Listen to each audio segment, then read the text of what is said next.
क्या हो अगर हम पृथ्वी के आर पार एक सुरंग खोद दें? क्या ये पॉसिबल है या ये मिशन एक महज सपना ही बन के रह जाएगा? हमें पृथ्वी के एक छोर से दूसरे छोर पर जाने के लिए 20,000 किलोमीटर की दूरी तय करनी होती है।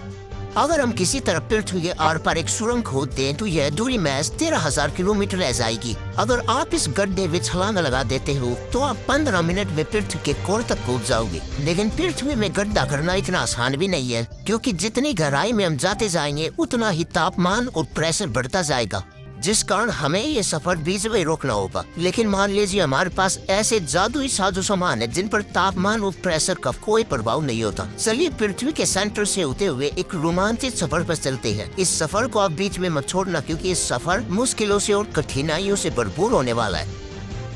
मान लीजिए हम दिल्ली से खुदाई करते और दूसरा छोर चिल्ली है, वहाँ से हम बाहर निकलते हैं, तो यह डिस्टेंस 12,742 किलोमीटर होगी।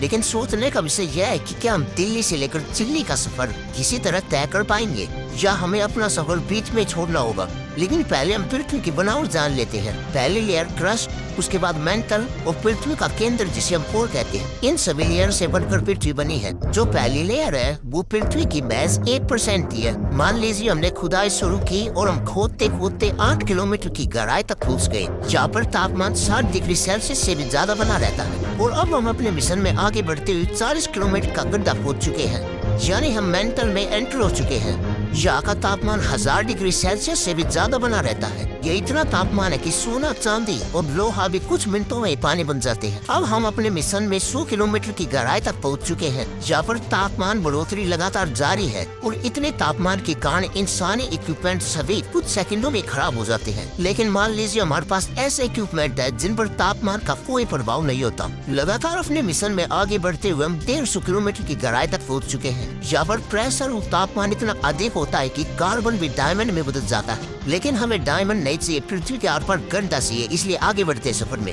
अब हम खोदते खोदते 2920 किलोमीटर की गहराई तक पहुंच चुके हैं। यह पृथ्वी का आउटर कोर है। यहाँ सभी मेटल लिक्विड बन जाते हैं और आउटर कोर के ही रोटेशन से पृथ्वी का मैग्नेटिक फील्ड बनता है। अब हम खोदते खोदते पृथ्वी के 4140 किलोमीटर की गहराई तक पहुँच चुके हैं। यह पृथ्वी का इनर कोर है, जहाँ तापमान सूरज की सतह के बराबर यानी 6000 डिग्री सेल्सियस बना रहता है। और अब हम यहाँ से नीचे खुदाई नहीं कर सकते, क्योंकि इस जगह पर हमें ग्रेविटी दोनों साइड से खींचेगी। यानी जैसे हम स्पेस में फ्लोट करते हैं वैसे यहाँ पर फ्लोट करने लग जाएंगे। हमें अपने मिशन को आगे बढ़ाने के लिए ऐसे रॉकेट की जरूरत है जो कि अर्थ की ग्रेविटी को बीट कर सके। और मान लीजिए हमने ऐसा रॉकेट बना लिया जिस पर तापमान और प्रेशर का कोई प्रभाव नहीं होता, और साथ में इसमें सुपर थ्रस्ट भी लगे हुए हैं जो कि पृथ्वी की ग्रेविटी को तोड़ सके।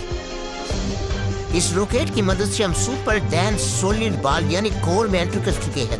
यह कोर 80% आयरन और 20% निकल से बना होता है। यहाँ पर पृथ्वी की सतह से मिलियंस टाइम ज्यादा प्रेशर रहता है। इतने ज्यादा प्रेशर के कारण कोर जाइंट क्रिस्टल में बदल जाता है, जिसे साइंटिस्ट क्रिस्टल कोर भी कहते हैं। अब हम रॉकेट की मदद से 6370 किलोमीटर की गहराई तक पहुँच चुके हैं। यह पृथ्वी का बिल्कुल सेंटर है। इसके आगे जाना बिल्कुल इम्पॉसिबल है, क्योंकि पृथ्वी की ग्रेविटी हमें पीछे क्यों खींचने लग जाएगी। लेकिन मान लीजिए हमने पृथ्वी के आर पर एक गड्ढा कर भी दिया तो बहुत ज्यादा प्रेशर के चलते वो गड्ढा तुरंत बंद हो जाएगा, यानी हमारा मिशन बिल्कुल फेल हो गया। हम सभी को दिल्ली से होते हुए चिल्ली कोर से जाना तो इम्पॉसिबल है, लेकिन आप फ्लाइट में बैठकर दिल्ली से चिल्ली जरूर जा सकते हो। यह सफर थोड़ा लंबा जरूर होगा, लेकिन इसके अलावा आप कुछ कर भी नहीं सकते। दोस्तों, इस जानकारी को अपने दोस्तों और रिलेटिव्स में जरूर शेयर कीजिए। और दोस्तों, आपको शॉर्ट्स वीडियो चाहिए या लॉन्ग वीडियो, कमेंट में जरूर बताइए। उन वीडियो लास्ट तक देखने के लिए दिल से धन्यवाद।